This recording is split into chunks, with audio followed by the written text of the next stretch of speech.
જય માતાજી મિત્રો, તો અમે પહોંચી ગયા છે કોલેજમાં. આ છે અમારી ગવર્મેન્ટ આર્ટ્સ કોલેજ બેચરાજી.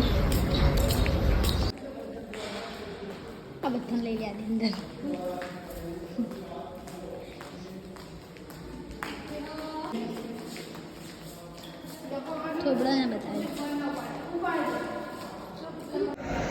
જય માતાજી મિત્રો, તો હું પહોંચી ગઈ છું કોલેજની અંદર.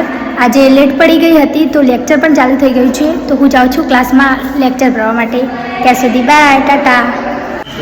જય માતાજી મિત્રો, તો આજે અમે લેક્ચર ખતમ કરીને આવી ગયા છે બોચરમાં. આજે પૂનમ હતી તો દર્શન કરવા માટે આવ્યા હતા મંદિરે. આ છે મંદિર બોચરમાંનું, જે નવું બનવાનું છે. જય માતાજી મિત્રો, તો આ છે બોચરમાંનું જૂનું મંદિર, જ્યાં તેઓ પ્રગટ થયા હતા. બોચરમાંનું મંદિર વખડીની અંદર જ છે, તેમ છતાં વખડી સુકાતી નથી અને લીલીછમ જ રહે છે. એ એની ખાસિયત છે.